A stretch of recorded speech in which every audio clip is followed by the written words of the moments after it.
예, 안녕하십니까? 예, 저는 윤보선 민주주의 연구원 연구위원으로 있는 이특선입니다. 오늘 윤보선 민주주의 연구원 2021년도 후기 학술회의를 시작하도록 하겠습니다. 예, 화면에 뜨시는 것처럼 오늘 전체 제목은 윤보선의 민주회복운동과 1974년 민청학년 사건입니다. 오늘 학술회의는 온 오프라인으로 동시 개최되고요. 1시부터 5시 30분까지 진행되는 것으로 되어 있습니다. 저희 오늘 학술회의는 지금 보시는 것처럼 윤보선 연구원 민주주의 연구원 유튜브를 통해서도 시청하실 수 있으니까요. 시청하시면서 꼭 구독 부탁드리겠습니다. 예, 좋아요도 첨가로 좀 부탁드리겠습니다. 자, 그러면은 지금 등록 절차가 거의 다 끝난 것으로 알고 있는데요. 윤보선 민주주의 연구원 우리 김용호 원장님께서 계획사를 하시도록 하겠습니다. 박수로, 뜨거운 박수로 맞이해 주시기 감사하겠습니다.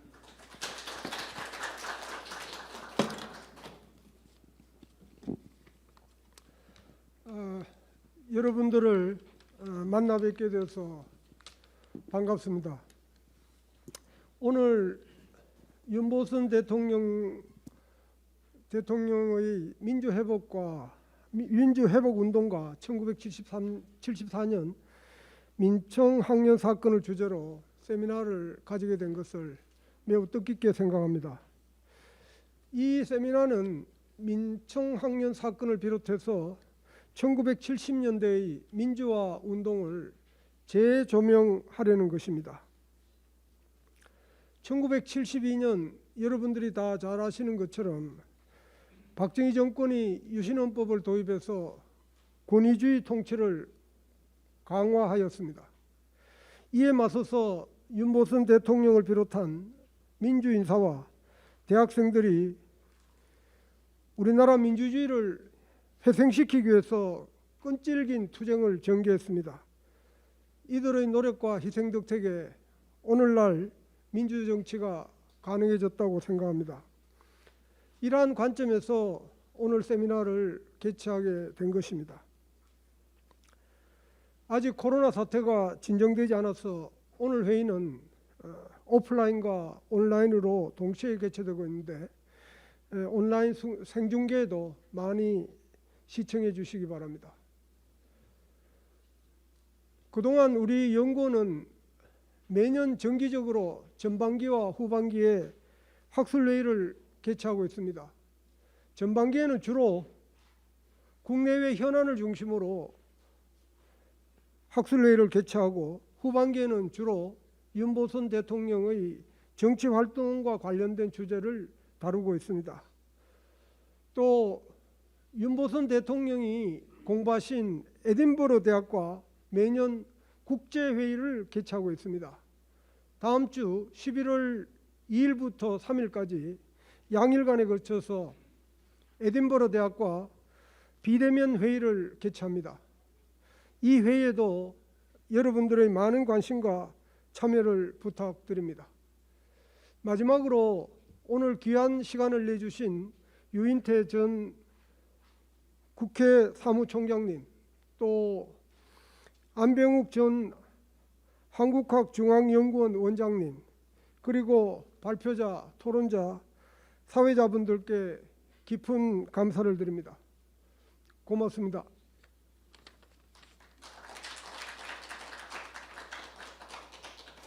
예, 다음 순서로는 민청학년 증언을 유인태 전 국회 사무총장님께서 해주시겠습니다. 유인태 사무총장님께서는 삼선 국회의원과 청와대 대통령 비서실 정무수석 비서관을 역임하셨습니다. 자, 그러면 유인태 사무총장님을 뜨거운 박수로 맞이하겠습니다.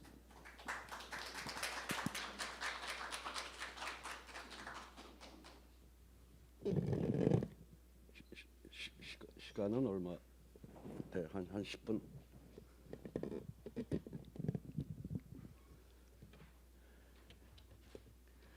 예, 저 유인태입니다.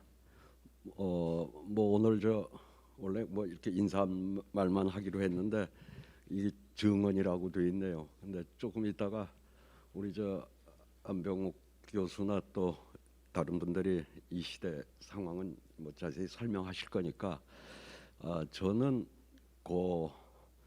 이 우리 그 민청학년 사건 때 주로 말하자면 인혁당이라고 하는 거를 그 날조해 가지고 중앙정보부가 했던 그 사항에 대해서만 좀 간략히 말씀을 드리겠습니다. 이제 아시다시피 이 유신 이 철권 통치 앞에서 이 나라가 전부 숨죽여 있을 때 아마 처음으로 이렇게 밖에 좀 저항하는 모습이 드러났던 거는 73년 4월 그 부활절 예배 사건이라고 박형규 목사님이랑 이렇게 했던 게 아마 첫 그 저항의 그런 모습이었고, 그것도 물론 상당히 조작된 사건입니다.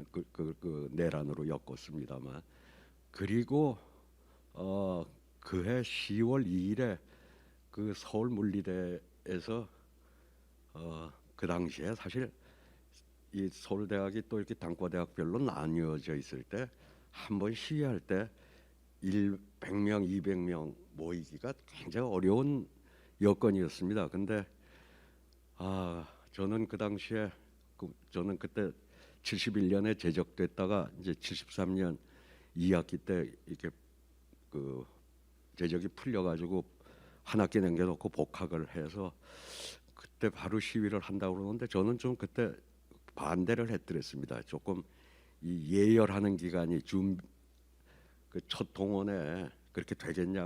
저만 해도 그때 이제 재학생들의 그런 어떤 그걸 판단을 잘 못했던 모양이에요. 10월 1일 처음 하는데 그때 동성동에 몇백 명이 나온다는 거는 그건 상당히 어마어마한 사건이었습니다. 그러고 나서 그게 들불처럼 번지니까는 구속했던 학생들을 바로 석방을 했고 뭐 한두 달 있다가요, 이 정권이.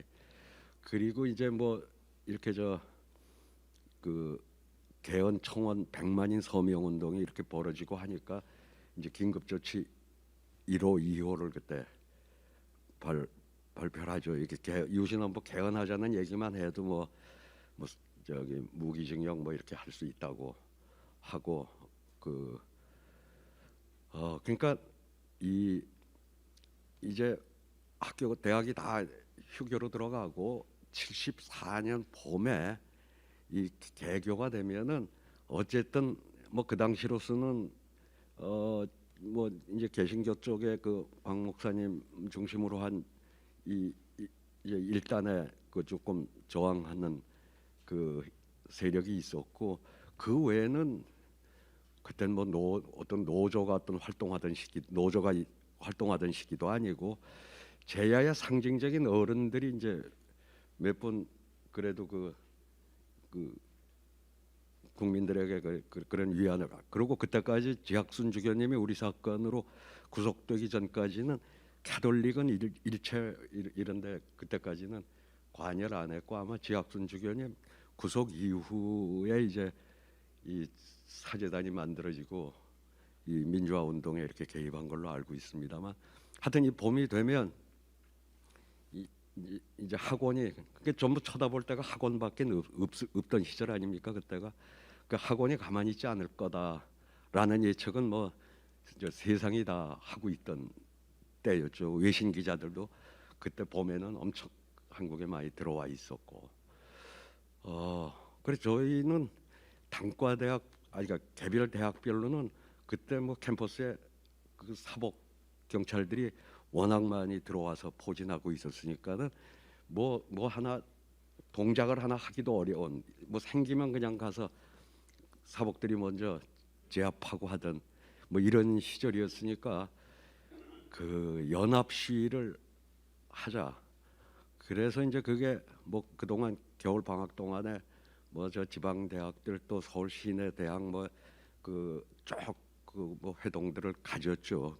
그래가지고 날짜를 4월 3일 날 오후 2시에 시청합하고 청계천 5가 두 군데에서 우선 서울에 있는 학생들은 거기 모여서 하자 했는데, 이미 뭐 그건 그 정보 당국에서도 다 파악하고 있었고, 일부 뭐 모이긴 하고 그때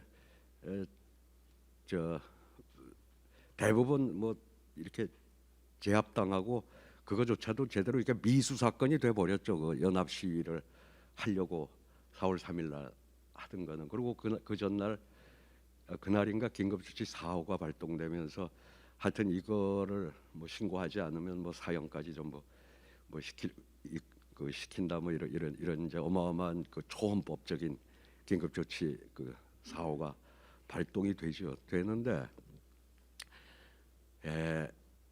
이 사건이 벌어지고 한 열흘이 지나서 저는 제가 4월 14일인가 체포가 되는데 그동안 피신을 하다가 하필 그 마지막에 어디 갈 데가 없는데 경북대학에 저보다 한 4년 선배되는 그분은 아직도 이렇게 경북대학의 현역이나 마찬가지 그래 방학 중에 제가 그때까지는 이강철 씨를 잘 몰랐는데 이강철과 그 경북대 이걸 할 수 있는 사람들을 대구에 어디 저 뭐 교회 그 추운 겨울에 이렇게 매운탕 끓이는 집에서 나중에 잘 때는 이불도 제대로 없어가지고 굉장히 추운 데서 하여튼 잤던 기억이 나는데 그걸 이렇게 연결해주고 하는 그 역할을 그 여정남 선배가 했었더랬어요. 근데 나중에 이제 갈 데가 없어 여정남 그 선배가 여기 신설동에 그 어디 하숙집에 있었는데 정 갈 데 없으면 내 하숙집에 좀 와 있다가 기회 봐서 어디로 하라고 그래.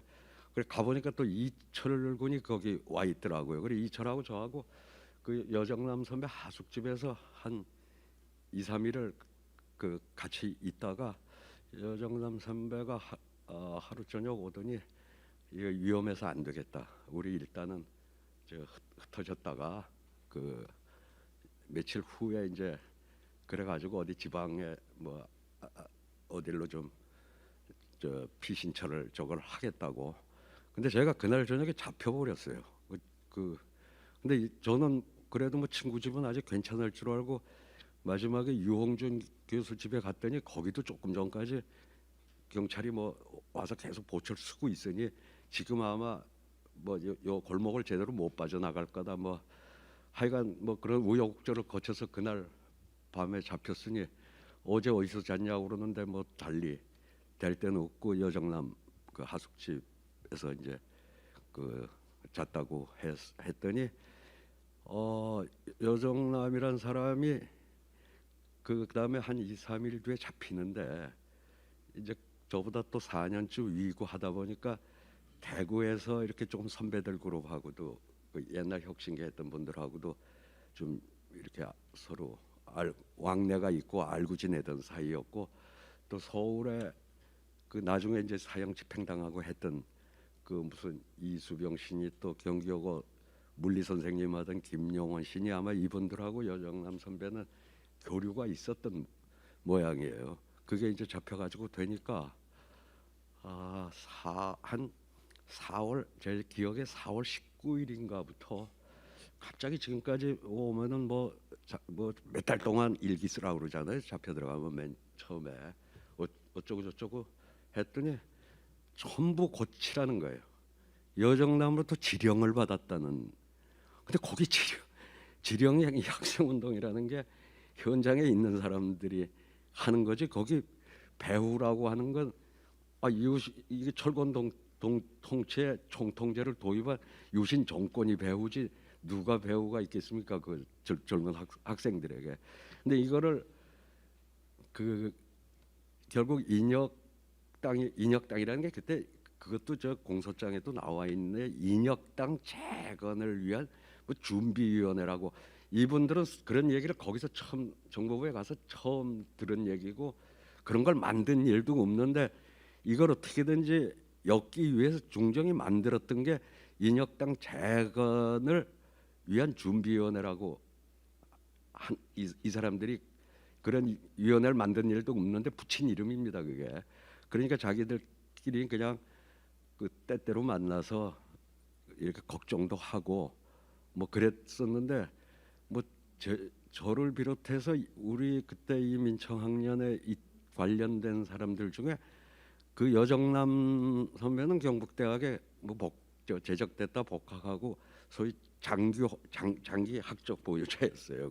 그래가지고 거기는 교류가 있어 잘 알았지만 그 있는 분들은 누군지 아무도 이름도 들어본 일이 없고 뭐 얼굴도 물론 모르고 제가 남산에서 조사받을 때 그때 워낙 많이 잡혀 들어오니까 이제 수사관들이 뭐 조금 비면은 강당에다 몰아넣고 또 헌병들까지 동원해가지고 그 뭐 잠도 못 자고 조사받다가 와서 졸면 또 곤봉으로다가 후려치고 어깨축제를 뭐 그러는 강당이 있었는데 거기 나이 좀 드신 분들이 와서 그렇게 몸도 못 가누고 말하자면 이런데 이렇게 누워 있어요. 그래 도대체 저 사람들은 왜 잡혀왔나? 저희는 그랬어요 다. 저 사람 누군가? 왜 잡혀와서? 그러니까 고문을 워낙 당해가지고 몸을 제대로 못 가누고 그 앞에 이렇게 누워 있고 그랬어요. 그분들이 이제 말하자면 그 인혁당 재건을 위한 준비위원회를 했다고 했던 분들입니다. 근데 뭐 다행이랄까 그 여정남 선배나 그쪽 선배들이 뭐 별로 그렇게 재정이 궁핍했던 모양이에요. 제가 아마 혹시라도 여정남 선배한테 돈이라도 좀 얻어 썼으면은 이거는 뭐 꼼짝없이 더 크게 걸릴 뻔했는데 돈은 받은 게 없어가지고 그 여정남 선배한테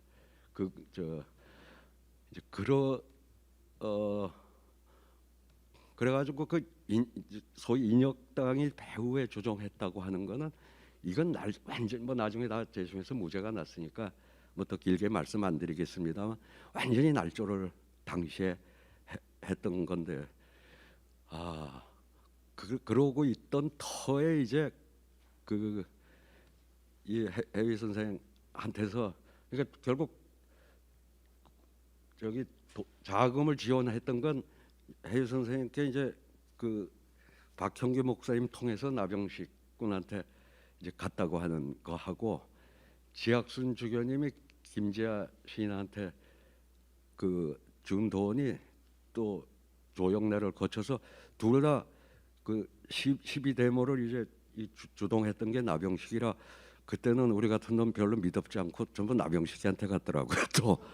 또는 이 민청학년 사건에 그 얘기를 그 안에서도 이제 듣고 참 저희한테는 엄청 위안이 됐죠. 물론 그때는 우린 전혀 알지도 못했고 아는 거는 아마 나병식 군 혼자만 뭐 해위 선생한테서 이렇게 박 목사님 통해서 나온 거 하고 지주교님한테서 나온 자금이 있다는 거는 거기만 알았을 테니까 뭐 이철이나 전하는 전혀 그런 사실을 몰랐는데 아이고 그때는 그 사실이 밝혀지니까 어떻게나 고맙든지 이걸 뭐 온통 저쪽으로 다 이렇게 뒤집어 씌우려고 하던 터에 그래도 뭐 저런 사실이 나와서 뭐 엄청 위안이 됐었다는 말씀을 드리고 그리고 이제 그것도 뭐 교도관이 나중에 이렇게 전해준 바에 의하면 해위 선생이 최후 진술에서도 인혁당은 완전 조작이다 그 말씀을 거기 최후 진술에서도 하셨고 하여튼 마지막까지도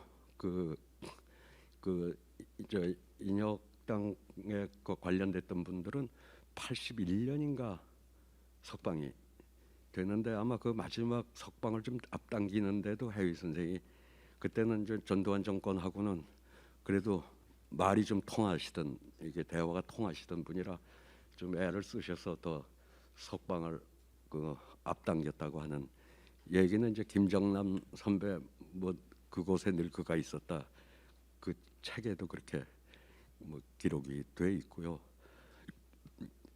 민청학년이 한 10달 만에 그해 2월에 석방이 될 때 민청학년 쪽에서 4명이 못 나오고 몇 년을 더 살죠. 그때 학교를 졸업했다고 학생이 아니라고 그래서 그때 유명한 얘기가 이현배, 이광철, 김효순 저 넷이 못 나왔는데 이현배 선배는 대학원에 다니고 있었어요. 그래 그때 문교부가 유권 해석을 내린 게 대학원생은 학생이 아닙니다. 그 여러분들 잘 아시죠? 대학원생은 학생이 아니에요. 그래서 그때 시중에서는 그땐 버스 차장들이 학생표를 받을 때 버스 차장도 학생표 대학원생 거 받아주는데 문교부가 아니라고 하여간 그때 유권 해석을 내려서 그 이현배 선배 학생이 아니라 그래가지고 같이 가서 우리는 4년 4개월 그때부터 한 3년 반을 더 사는데 해외 선생이 광주까지도 3번이나 면회를 오셨어요. 면회는 못했어요. 직계 가족이 아니면 안 된다. 그리고 면회 왔다는 것도 그러니까 뭐 영치품은 조금 뭐 과일이나 넣어 주시는데 그것도 누가 넣었다는 거는 밝히지 못하게 돼 있었는데 이제 교도관들이 얘기를 해줘서 저 3번이나 광주를 그러니까 저 내려오셨는데 뭐 면회는 못하고 가셨고 그리고 뭐 이렇게 또 해위 선생님 오늘 학술 회의지만은 참 공덕기 여사님의 그 따뜻한 그거는 그때 구속자 가족들 사이에서는 그렇게 마음의 위안을 주고 특히 그 저 사형 집행당한 그 유족들도 그래도 가서 그 안국동 가서 공룡 여사님 뵀을 때 제일 많은 마음의 위안을 받고 뭐 그랬던 얘기들을 저도 어머니한테 많이 들었습니다. 그냥 뭐 이 정도로 저 관련된 인혁당 관련된 부분 간단히 마치겠습니다. 감사합니다.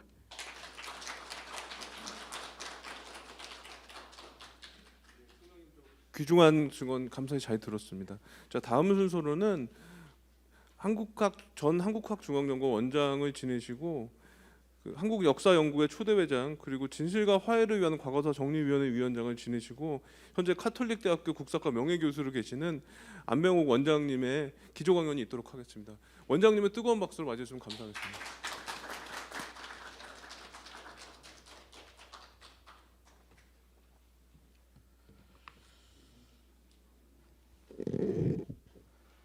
예, 이렇게 귀한 자리에서 제가 몇 말씀 드릴 수 있게 돼서 대단히 뜻깊게 생각합니다. 사실은 제 얘기보다는 우리 유인태 의원님 증언을 계속 듣는 게 훨씬 더 흥미롭고 다른 데서 들을 수 없는 아주 숨은 얘기를 들을 수 있을 것 같아서 저는 은근히 더 기대가 되는데 일단 다음 기회에 한번 우리 유 의원님 모시고 장황하게 여러 가지 얘기를 들으면 좋지 않겠는가 하는 생각을 합니다.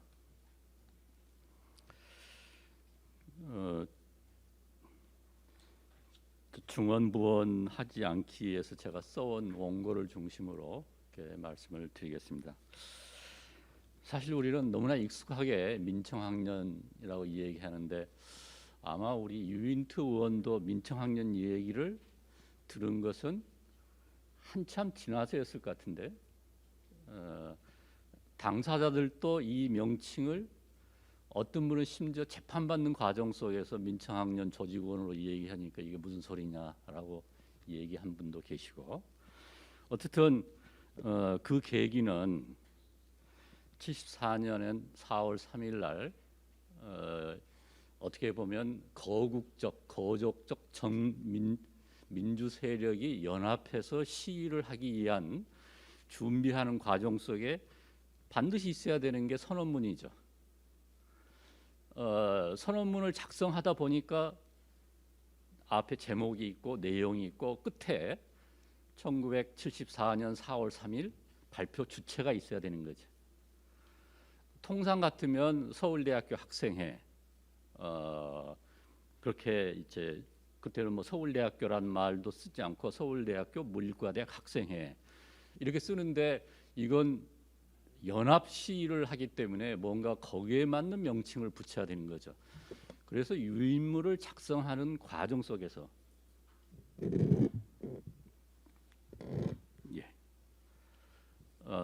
몇 가지 네 분이 앉아서 작성을 하는데 몇 가지 이름이 나와 있는 중에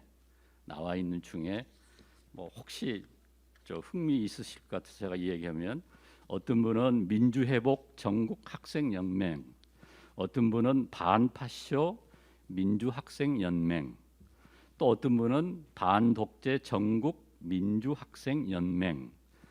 근데 이제 최종적으로 가장 순화되고 부드러운 말로 전국 민주청년학생총연맹. 그래서 그 제목을 붙였는데 그만 이게 우리 역사에서 굉장히 중요한 역사적 용어가 돼버렸습니다. 아마 세계사적으로도 드문 사례일 것 같아요. 이따가 저는 그냥 뭐 몇 말씀 드리지만 본격적인 학술 연구자 세 분께서 발표하시게 되면 그런 부분들이 더 자세히 설명되리라고 생각을 합니다. 또 하나 덧붙여서 말씀드리게 되면 이렇게 역사적으로는 굉장히 중요한 사건임에도 불구하고 학술적으로 깊이 있게 연구된 건 제 생각에 오늘 처음 아닐까 생각이 드는데 서 선생님 어떻습니까? 예. 그래서 그 전에 전제로 좀 제가 몇 말씀 더 드리겠습니다. 어쨌든 그 전국 민주청년학생총연맹이라는 조직체가 구체적으로 결성된 적은 없습니다. 그래서 이제 주모자들은 조사받는 과정 속에서 그 조직명을 비로소 처음 접하게 됐던 거고요. 그런데 박정희는 전국 민주청년학생총연맹을 반국가적 지하조직으로 특정하는 긴급 담화를 발표하고 이어서 그들의 그런 불순 활동에 대한 확증을 포착했다고 하면서 이른바 긴급조치 4호라는 걸 발령했습니다. 그 이후에는 박정희의 언명에 따라 실체와는 별도로 터무니없는 혐의들이 날조되고 살인적 탄압이 자행된 것입니다. 그리고 민청학년이란 약칭은 그런 살인 폭정에 대한 1974년의 반유신 항쟁을 설명하고 일컫는 하나의 역사적인 용어가 되었습니다. 민청학년으로 통칭된 이 시기 항쟁의 주축들은 조금 전에 우리 유인태 의원께서 말씀하신 것처럼 1973년 가을부터 전개된 전국 각 대학의 반유신 학생 시위에 앞장섰던 학생들과 그리고 지난날 삼성개헌 반대 운동이나 민주화 운동에 참여한 일에 여전히 반정부 운동에 관여해온 선배 학생들, 강제 징집 등으로 군 복무한 후 복학한 학생들이었습니다. 또 한일단 반대 운동을 이끌었던 청년 운동권 인사 그리고 박정희 군사 정권을 비판해 오던 지식인들과 양심적 종교인들도 합세하여 지원했습니다. 그동안 이들은 민주화 운동 경험과 축적한 역량을 바탕으로 서로 연계하면서 거국적인 반유신 항쟁을 기획하고 추진하였습니다. 74년 봄에 의도했던 대대적인 반정부 봉기는 정부 공안기관의 주동자 사전 체포 연행과 학내에 투입된 진압대의 무자비한 폭력으로 당장에는 성과를 이루지 못했습니다.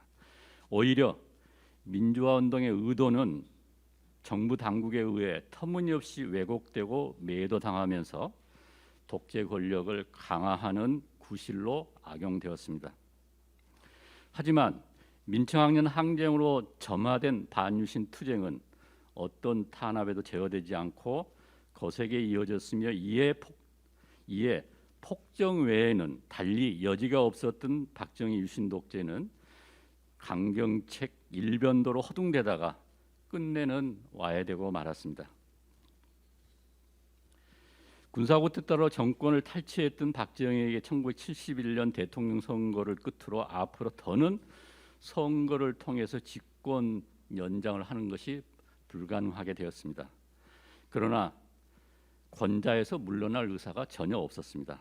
이에 그는 72년 10월 17일 저녁 느닷없이 사상 유례가 없는 종신 집권을 위한 대통령 특별선언이라는 것을 발표하면서 비상계엄을 선포하고 또 한 차례 쿠데타를 감행했습니다. 지금부터 50년 전의 일들인데 저는 군대 그다음에 대학 때 이 시기를 겪어서 최근의 기억보다도 더 머릿속에 명확하게 기억이 돼 있어요.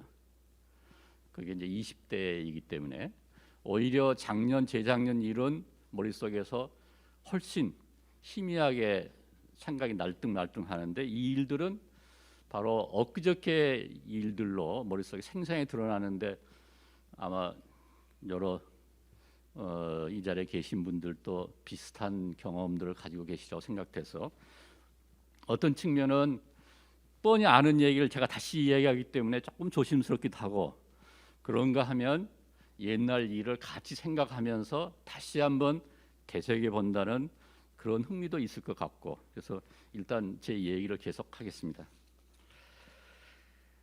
뒷날 유신으로 명명한 이 정변을 통해 헌법 기능을 정지시키면서 국회를 해산하고 모든 정치 활동을 금지했습니다. 박정희는 일체의 비판과 반대 여론을 금지한 가운데 경찰력과 공안기관, 중앙정보부를 동원 공포 분위기를 조성하면서 이른바 국민투표라는 걸 실시한 다음에 91.5%의 찬성률로 유신 체제를 만들어냈습니다.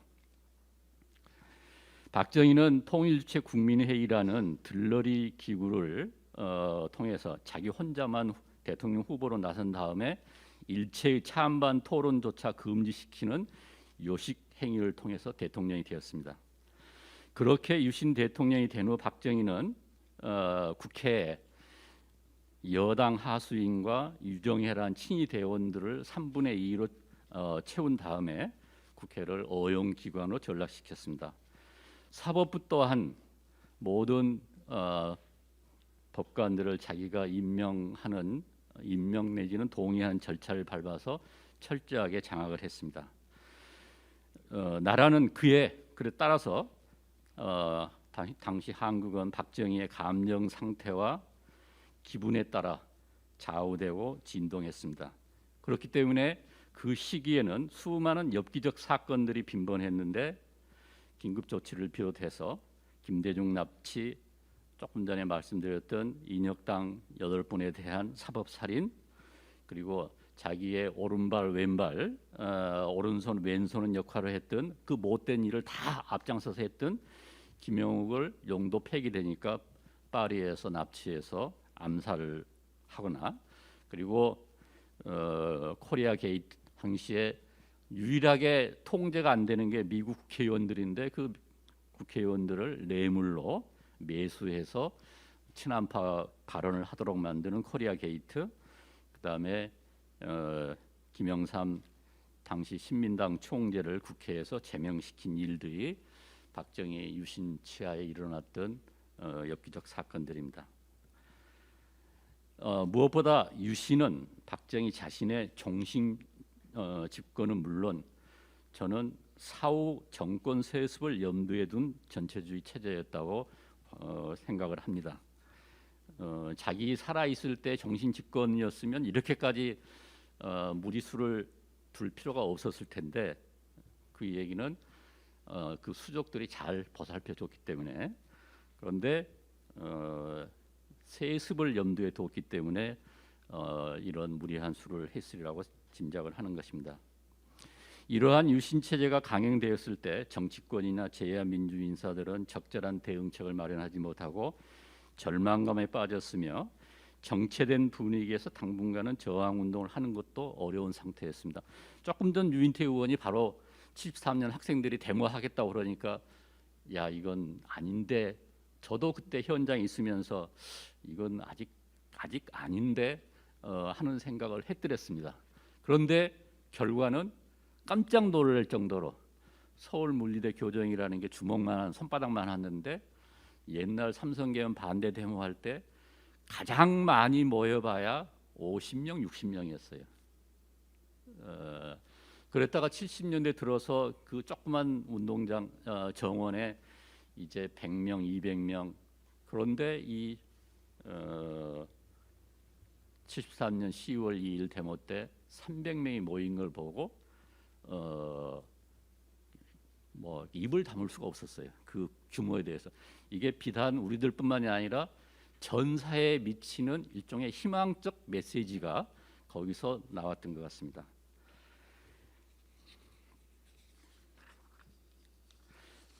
박정희 유신 통치가 시작된 지 1년도 지나지 않아 대학생들의 철권 통치에 허를 찌르는 기습적인 반정부 시위가 성공한 것입니다. 이 시위는 연쇄적으로 전국 여러 대학의 반유신 학생 시위로 이어졌고 그동안 숨지기고 있던 각계 민주화 운동 세력들도 침묵을 깨고 반유신 운동에 적극적으로 나서기 시작했습니다.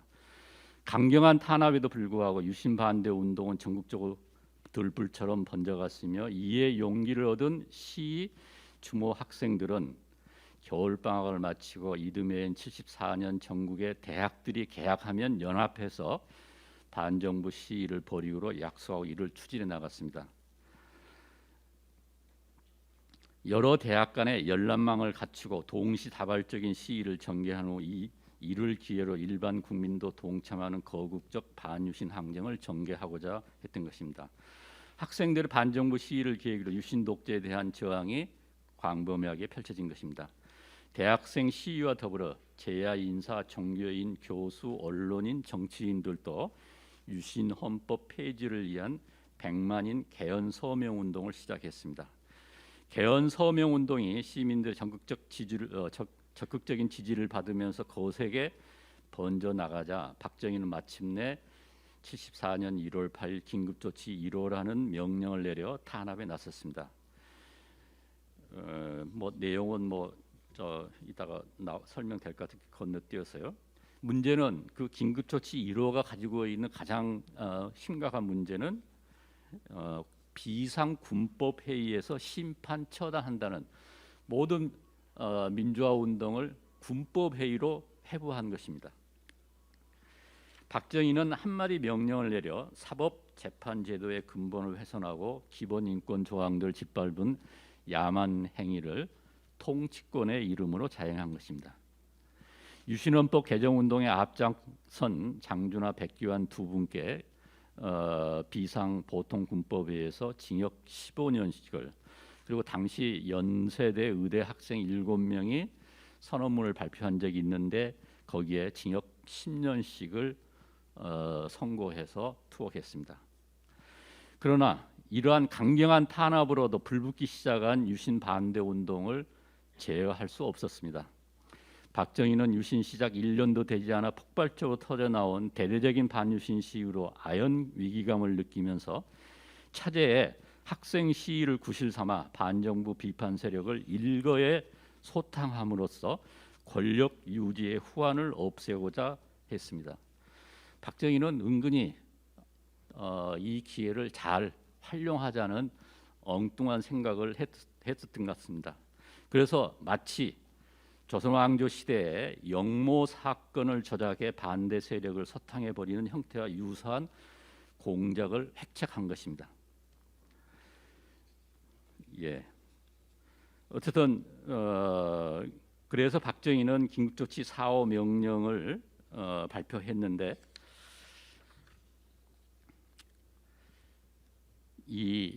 그 긴급조치 4.5 내용 자세한 것도 건너뛰어서요. 그 긴급조치 4.5를 위반하거나 비방한 자는 물론이고 미수에 그치거나 예비 음모한 자까지 포함해서 사형, 무기, 최소한 5년 이상의 징역에 처하되 법관의 영장 없이 체포, 구속, 압수수색하며 군법회에서 심판 처단한다. 법의 이름으로 이렇게 돼 있는 건 인류 문명사에 아마 이게 유일할 것 같아요. 적어도 문자화 돼 있는 명령어 돼 있는 건 저는 법에 대해 잘 모르지만 아마 법률도 따져봐도 그럴 것 같아요. 인간의 이성으로서 나올 수 없는 발상이라고 해야 되겠죠.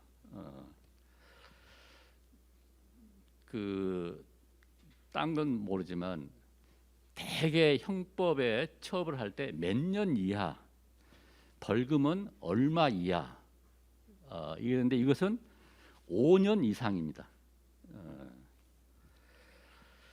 박정희는 동시에 특별 담화를 발표해 전국 민주청년 학생 총연맹이라는 불법 단체가 반국가적 불순 세력의 배후 조종 하에 인민혁명을 수행하기 위한 반국가적 불순 행동을 전개하기 시작했다는 확증을 포착했다고 했습니다.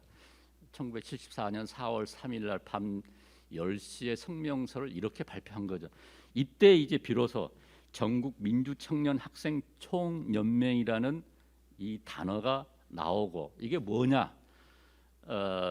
유인태 의원 같은 이철 같은 분들도 이때 들어봤지 그게 나하고 관련됐다고는 아마 생각을 못했을 것 같아요. 근데 4월 3일 이전에 예비 검속된 사람들이 굉장히 많습니다.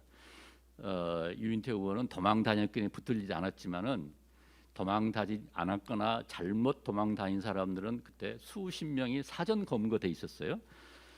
그분들은 진짜 민청학년 이름을 자기가 재판 받을 때까지 들어온 적이 없어요. 그리고 이 담화문 속에 인민혁명이라는 단어가 나옴으로써 인혁당 사건이 날조되는 것입니다. 그러니까 박정희가 담화문의 큰 틀에 지침을 내리고 그 지침에 따라서 모든 일이 하나하나 이루어지는데, 그 과정 속에서 순서가 뒤틀려서 엉망이 되거나 앞뒤가 안 맞거나 아무런 증거도 없이 부실하게 이 얘기돼서 깨지거나 그런 일들이 일어난 거죠. 그는 적화 통일을 위한 통일 전선의 초기 단계적 불법 활동이 대두되고 있어 불순 요인을 발본색원함으로써 국가의 안전 보장을 공고히 다지고자 헌법 절차에 따라 긴급조치 4호를 선포한다고 얘기했습니다. 유신 반대 시위를 불순 세력의 인민혁명운동이라고 매도한 후 이를 구실삼아 국민을 공포 분위기로 위협하고 탄압하여 정권을 지탱하고자 한 것입니다. 앞서 살펴본 것처럼 애초 민청학년이란 선언문 작성의 형식적 여건과 강력한 투쟁력을 내세우려는 의도에서 임의적으로 붙여진 명칭이었지 실제를 갖춘 조직체는 아니었던 것입니다. 그러나 박정희 특별 담화 이후에는 그가 명시한 대로 민청학년은 구체적 체계를 갖춘 반정부 조직체로서 반국가적 불순 세력의 배후 조정을 받아 적화 통일을 위한 통일 전선의 초기 단계적 불법 활동을 전개한 것으로 날조되어야 했습니다. 이에 따라 민청학년의 조직도가 그려지고 배후 불순 세력으로 인민혁명당이 만들어지고 일본 공산 계열이 지원했다는 해설이 덧붙여졌습니다. 이 원고 작성하면서 그때 신문 보도에 나왔던 조직도를 다시 한번 살펴봤어요. 그 중앙정보에 발표한 민청학년 조직도, 코미디도 그런 코미디가 없어요. 참 지금부터 50년 전의 한국 사회의 수준이 한마디로 그냥 단적으로 드러나는 어떤 그 모습이다라는 걸 느꼈습니다. 공안기관들은 박정희의 지침을 수행하기 위해서 천여 명에 이르는 학생과 민주인사를 체포 연행했으며 야만적 고문을 가해 이미 제시된 각본대로 짜맞춘 수사 결과를 만들어냈습니다. 그리하여 오늘날에는 당시 수사 발표, 재판 과정, 재판 선고 내용들이 곧 그 자체로서 악랄한 정치 공작의 생생한 증거물이 되고 있습니다. 그러한 공작을 수행하면서 흘린 일부 수사 자료가 우연히 남아 당시에 행해진 조작 과정을 우리가 살펴볼 수가 있습니다. 그 가운데 수사 초점이라는 문서가 있는데, 이건 어떻게 보면 제가 발견한 셈입니다. 노무현 대통령 시절에 과거 청산 작업이 이루어지고 있었는데, 그 과정 속에 대통령께서 당시 인권 침해를 직접 자행했던 기관들이 스스로 내부 진상 조사를 해서 국민 앞에 진상을 밝히고 사과를 해라.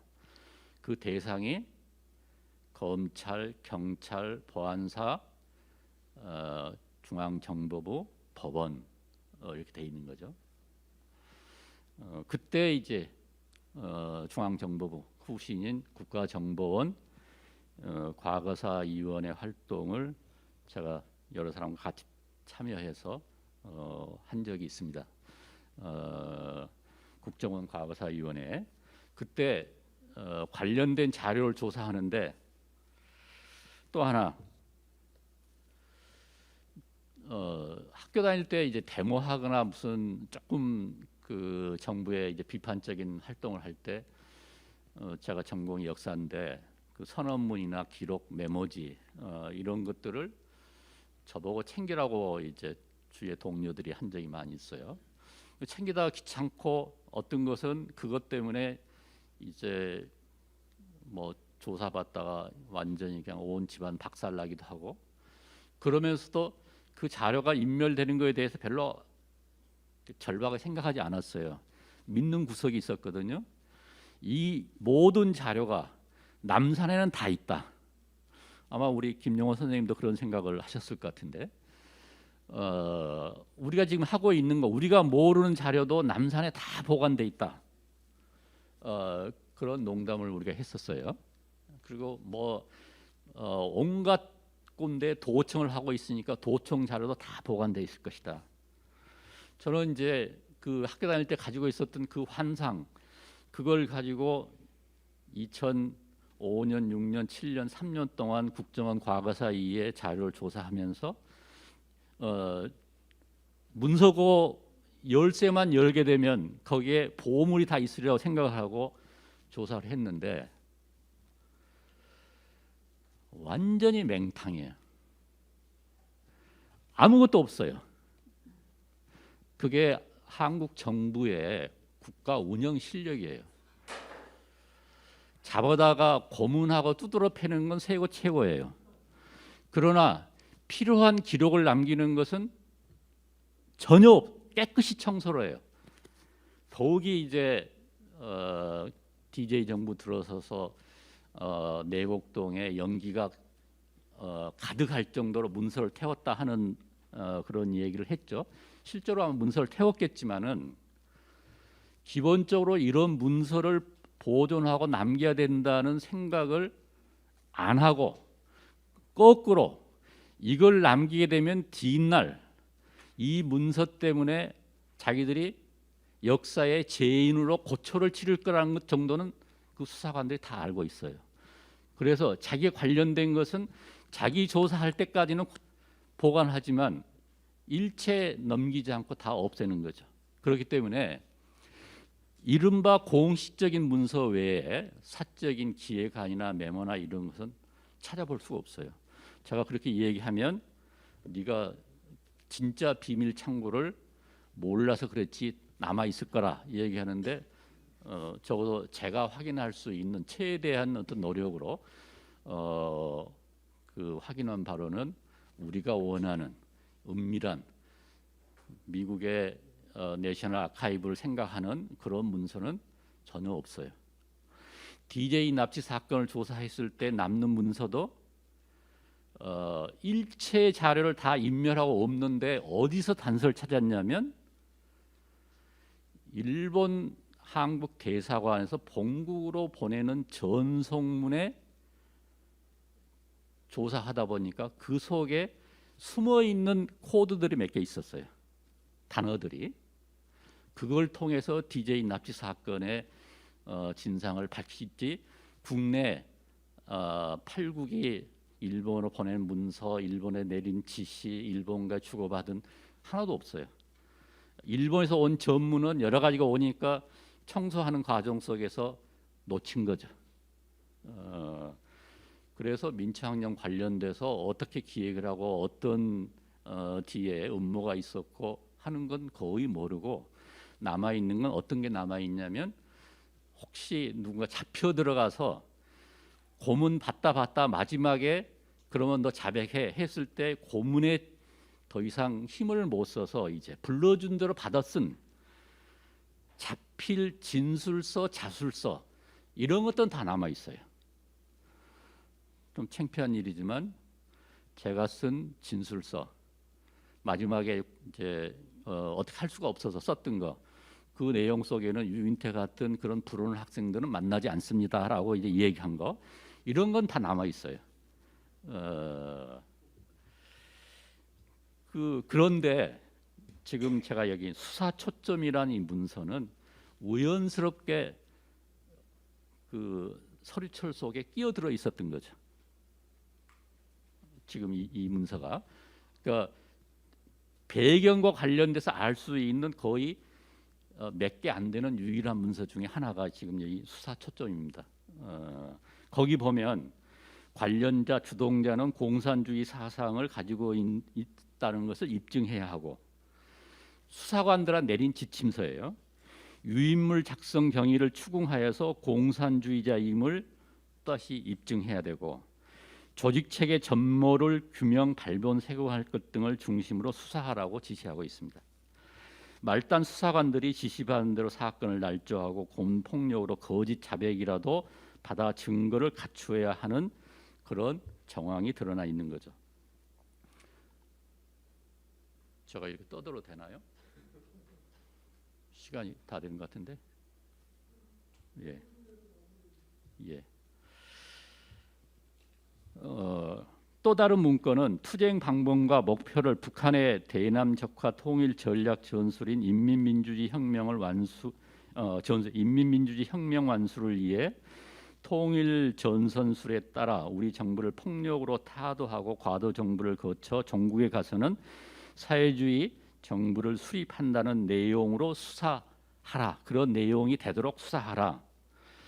또 민청학년 배후 관계도 간첩의 지령, 제1조총련의 지령, 국내 혁신계의 조정하에 움직이는 것으로 조작하는 수사를 강행하도록 했는데 일본인에 대한 수사 지침에는 그냥 뭐 넘어. 처음에 일본인 기자 유인태 의원 만나서 한국 학생운동을 취재했던 내용을 조사를 했는데 그거 가지고는 뒷날 각본에 따라서 봤을 때 반대 조사가 된 거죠. 그러니까 뒤집어서 다시 조사를 해라. 그러니까 처음에 썼던 진술서를 뒤집어서 다시 작성하게 하는 등 국정원 내도 왔다 갔다 한 거죠. 부장님의 수사 상황 발표문을 참조하여 거기에 맞도록 체제를 갖추어 정비해서 각본을 작성하도록 지시하고 각본에 맞추기 위해 억지 자백을 받아내려는 강압적인 수사 고문이 행해졌으며 평소 시국에 대해 나눈 몇 마디 대화나 공부했던 사적들은 용공사상의 증거로 둔갑했습니다. 중앙정보부장 신죽수는 1974년 4월 25일 민청학년 사건 수사 상황 발표에서 민청학년은 공산계 불법 단체인 인민혁명당 조직과 제1조총련계인 조총련계의 조종을 받은 일본인 공산당원 및 국내 좌파 혁신계 등이 복합적으로 작용한 것으로 국가 변란을 획책한 학생들은 그들의 사상과 배후 관계로 보아 공산주의자임이 분명하고 폭력으로 정부 타도를 기도한 이들의 행동은 폭력혁명을 부르짖는 공산주의자들과 일치한다라고 발표했습니다. 학생들을 희생의 제물로 삼아 이른바 이제 그 공안 통치를 하는 거죠. 5월 27일 날은 비상군법회의 검찰부는 민청학년 및 인혁당 사건에 대한 추가 발표를 통해 민청학년 사건은 유인태, 이철 등 평소 공산주의 사상을 품고 있던 몇몇 불순 학생이 핵심이 되어 지난해 12월경부터 폭력으로 정부를 전복하기 위해 전국적으로 봉기를 획책한 것이며 서도원, 도혜종 등을 중심으로 한 인민혁명단계 지하 공산 세력, 제1조총련 계열, 용공 불순 세력, 일부 종교인 등 반정부 세력과 결탁하여 반정부 연합 전선을 형성 유혈 폭력 혁명으로 정부를 전복 공산 정권을 수립하고자 한 국가 변란 기도 사건이라고 규정했습니다.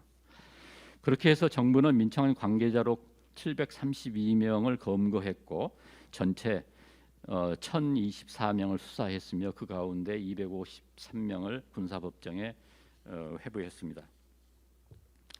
평범한 시민에서부터 대학생, 언론인 그리고 기독교의 박형규 목사, 천주교 지학선 주교 등 성직자, 그다음에 회의 선생 등 심지어는 법정의 변론을 문제 삼아 피고들의 변호인 강신옥 변호사까지도 구금 체포 투옥했습니다.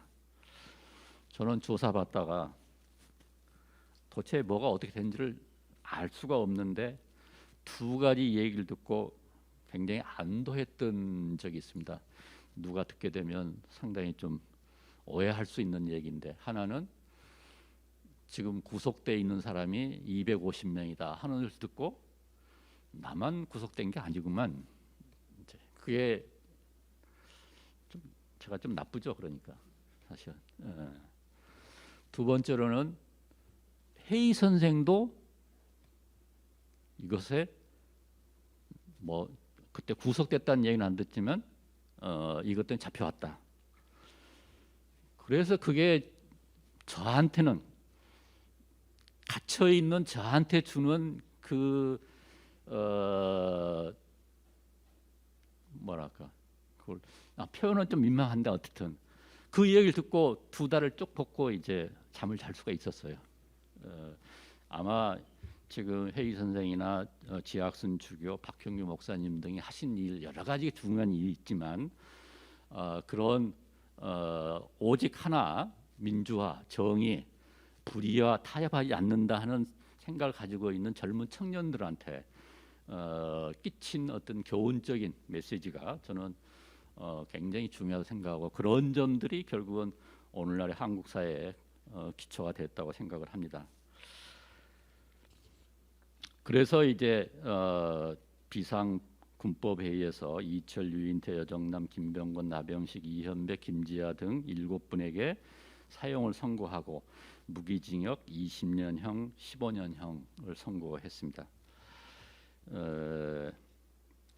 추후 이제 그 사형 선고 받았던 분들은 이제 확인 과정, 관할관의 확인 과정을 거쳐서 무기징역으로 감형되었고, 예, 그 다음에 아까 말씀드린 것처럼 유인태, 김효순, 이현배 네 분만 석방되지 않고 더 78년까지 감옥에 있었는데 일종의 그건 인질입니다.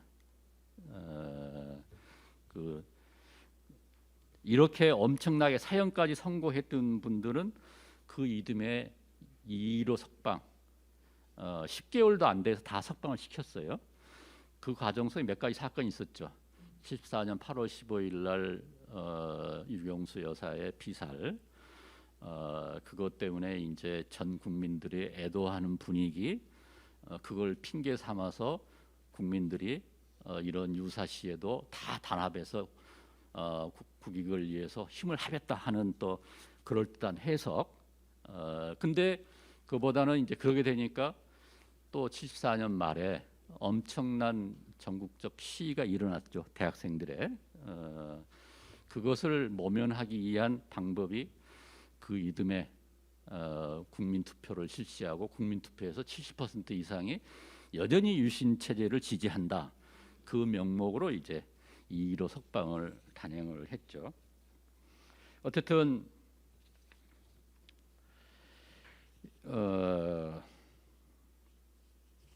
예, 당시 대법원은 고등군법회의에서 사형 선고하고 무기징역 20년 했던 걸 그대로 상고를 기각하면서 뭐라고 했냐면, 그 대법원이 피고인들 상고를 기각하면서 내세운 증거라는 것이 대법원의 판결문에 보면 74년 4월 3일에 유혈 폭동 거사를 위해서 준비한 민청학년 명의의 민중의 소리 400장, 경문 전단 1만 장, 민중 민족 민주선언, 아까 민청학년 명의가 들어있었던 900장, 반독재 구국선언문 결의문 플래카드 넉 장, 불온노래 13곡, 이것이 증거를 삼아서 8명 사형, 무기징역을 선포한 능력을 가지고 있는 분이 우리나라 대법원입니다. 지금도 대법원은 그거에 대해서 반성하지 않죠. 그러니까 대법원은 유인물 몇 장과 노래 몇 곡으로도 치안이 마비되고 정부가 전복될 수 있다고 하면서 독재 정권에 비위를 맞추고 출세를 한 거죠. 대법원 기각 판결 후 하루도 지나지 않아 인혁당 관계 8분을 사법 처형해서 사법살인을 자행했습니다. 박정희는 긴급조치 4.5 이후에도 연이어서 이듬해인 75년 4월 8일 학생 시위에 나선 고려대를 상대로 휴교시키는 긴급조치 9호를 발동했고 군 병력까지 투여했습니다. 이어 5월 13일은 국가안정과 공공질서 수호를 위한다는 명목으로 긴급조치 9호를 발령해서 유신헌법에 대한 일체 반대를 못하게 금지시켰죠. 이 9호는 바로 11.6 오늘 79년 11.6까지 지속됐습니다. 최규하가 대통령으로서 유일하게 한 업적은 긴급조치 9호 해제일 겁니다. 아마. 예. 또 마지막이 제가 하고 싶은 얘기니까 좀 시간을 거쳐서 이 얘기를 하죠. 유신 체제는 역사의 흐름을 기만적으로 왜곡하고 역류하면서 등장했습니다. 유신은 밖으로 동서냉전 체제가 완화되는 국제 정세의 긍정적 변화가 오히려 안으로 권위주의 통치에는 불리한 요인이 되어 정권의 위기로 작용한 것을 모면하는 기만술이었습니다. 우리 다 기억하듯이 1970년대는 70년부터 우리 사회가 이제 비로소 깨이기 시작하는 때입니다. 역사적으로. 전근대 사회 식민지 치하, 전쟁, 50년대 혼란, 60년대 군사 쿠데타를 겪고 나서 70년대 비로소 우리가 정상적으로 행보하기 시작한 게 1970년도거든요. 그것을 유신이 뒤집어 엎었다는 게 엄청난 역사적인 제약입니다. 우리가 꺾어지고 있을 때 독재가 나오게 되면 독재가 성공을 해요. 근데 지금 막 꽃이 만발 피려고 하는데 느닷없이 우박 서리 같은 게 내리기 시작한 게 70년대라고 할 수가 있는. 박정희는 그 점이 두려웠던 거죠. 오히려 유신 체제가 사회를 위기 상황으로, 역사를 위기 상황으로 모은 것입니다. 예, 그냥 그건 건너뛰겠습니다.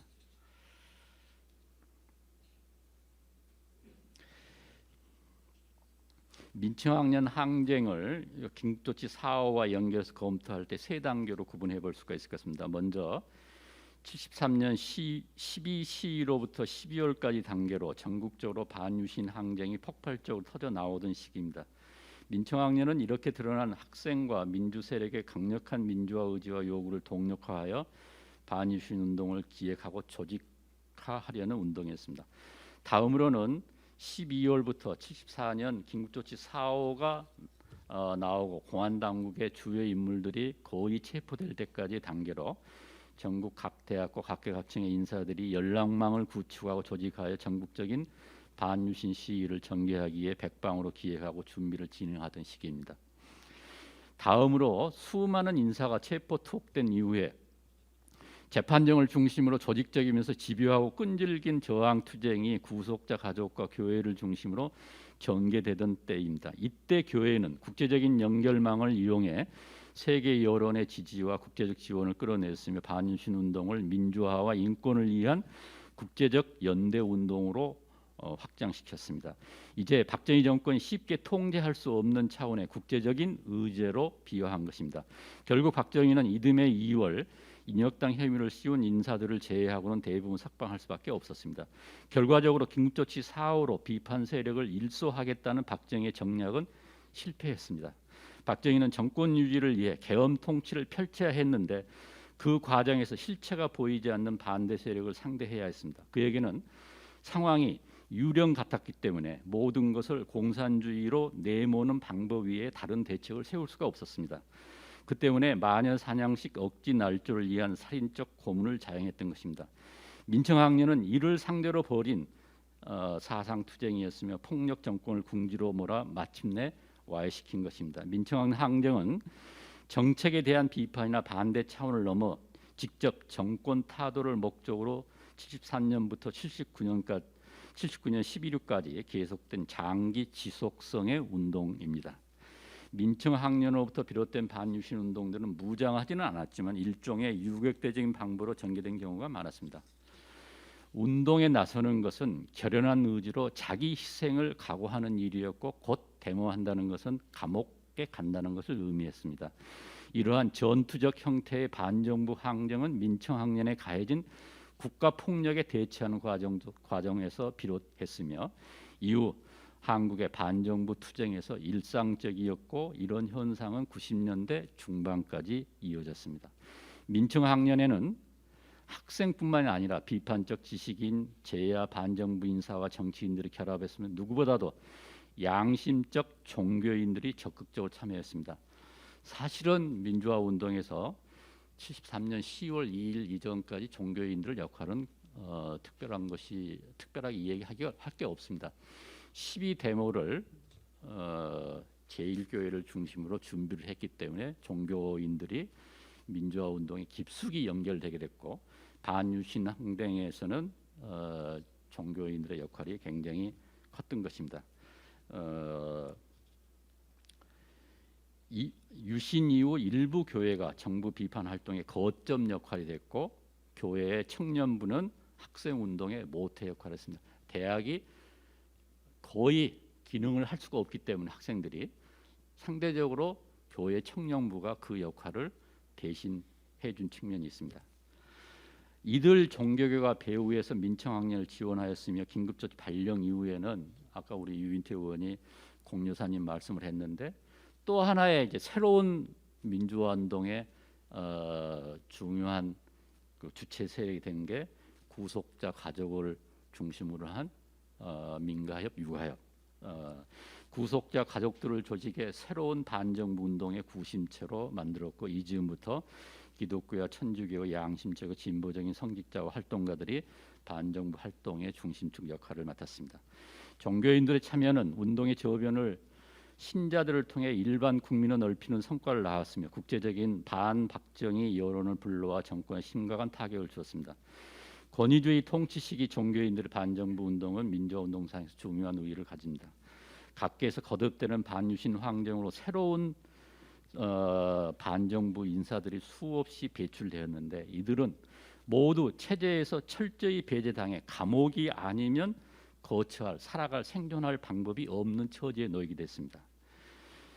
유신 체제는 이례적으로 끝날 항의 운동의 관련자들을 반정부 불온 인사로 낙인 찍어 오롯이 반정부 운동으로 내몰았습니다. 제가 왜 이 말씀 드리냐면 11.6이 어떻게 일어났는가 하는 배경 속에 중요한 것은 11.6이 일어날 당시에 박정희 치하에선 생명을 부지할 수 없는 생존이 위기에 몰린 사람들이 수만 명이었고 그게 어떤 면에서는 11.6의 중요한 배경이라고 평가를 할 수 있다고 생각을 하는 겁니다. 그 점이 50과는 약간 다른 것 같아요. 50은 잡았다가 풀어주고 잡았다 풀어주고 그런 약간의 전술적인 유연성을 가졌는데 이 유신 때는 한 번 낙인 찍히게 되면 감옥 아니면 죽는 거 아니면 외국에 망명 갈 수도 없었어요. 나갈 수도 없었기 때문에 그런 분들이 적어도 몇만 명이 모여 있다고 하는 것은 박정희한테는 어떨지 모르지만 나머지 여타의 보수 기득권 세력한테는 엄청나게 두려운 일이 되는 거죠. 그렇게 축적된 운동권 인사들이 체제 임기에는 수만 명이 이르렀습니다. 이들은 서로 동지로서 전국적인 유대 관계를 형성했으며 대단히 위협적인 반정부 세력을 결집했고 그 중심축을 민청학년이 맡았다고 할 수 있겠습니다. 이 세력이 유신 붕괴를 촉발했으며 부모 항쟁 나아가 80년 5.18 광주 항쟁, 6월 항쟁의 역사적 기반이었습니다. 예, 자, 이 정도만 얘기를 하겠습니다. 또 시간을 조금 지체해 죄송합니다. 예, 혹시 제 얘기에 오해가 있을 수 있는데 어쨌든 뭐 널리 이해를 해주시고 발표를 마치겠습니다. 예, 귀중한 강연 잘 들었습니다. 그 너무 흥미로운 증언도 같이 계시고 또 그 개인적으로는 그 제가 사는 동네 전 지역구 국회의원분도 변호사로 등장하시는 통에 저도 굉장히 흥미로워가지고 도저히 끊을 수가 없었습니다. 자, 저 이제 제1주제로 들어갈 텐데요. 제1주제 들어가시기 전에 그 우리 윤보선 대통령님 고향이신 그 아산시 갑이 지역구이신 이명수 국민의힘 국회의원 예 방문하셨다가 가셨습니다. 예 예.